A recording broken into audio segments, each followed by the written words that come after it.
Hey. Hi, hi Jacqueline. Hi everybody. I know a few people here.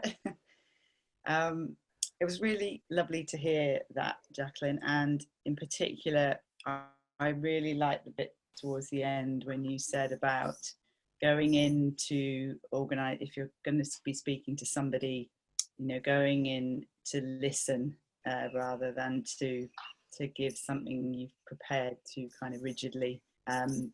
And I found that myself, that you might think, because I'm going into an organization, I've got to be really professional and have a proposal and all this kind of thing. And yes, maybe down the line you might need that, but it's actually, I've found as well, it's easier perhaps to get a meeting if you say you'd like to come in and find out more about the needs of the organization, and it also for you feels less like a sales meeting. So it's kind of really nice that you emphasize that, and that it takes kind of the pressure off you as well if you go in to listen more than to try and pitch. So thank you for that.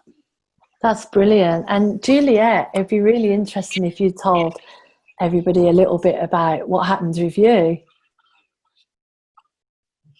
with Mind. Yeah, okay. So I knocked on a few doors and didn't really get very far initially. I was interested broadly in working in the mental health arena. So first place I tried was a domestic violence charity, and had a meeting, lots of back and forward. And I always say I never got a no, but I didn't get a yes either. So, and in fact, the person I was speaking to there got made redundant in the process. So I guess, the door isn't completely closed. But like Jacqueline was saying, I got a bit disheartened because I was sort of a little bit, that was where I really wanted to work and it felt really important. But it just wasn't happening, I wasn't really getting anywhere. I also had a meeting with a mental health team and a therapeutic day service. And again, I had a lovely chat.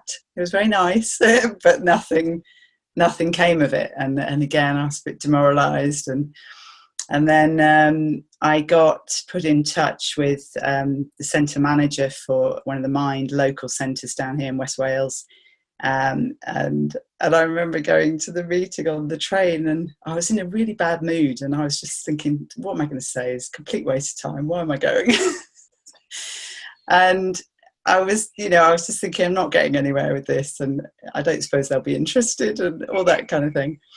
And then I got there, and I got sent down to the kitchen to make a cup of coffee, and it looked really busy. And again, I was thinking, I'm going to have to rush and try and say what I need to say. She's really busy. But she took me into the room where they do the one-to-one sessions, and we just started talking. And then 2.5 hours later, we'd had a really lovely conversation.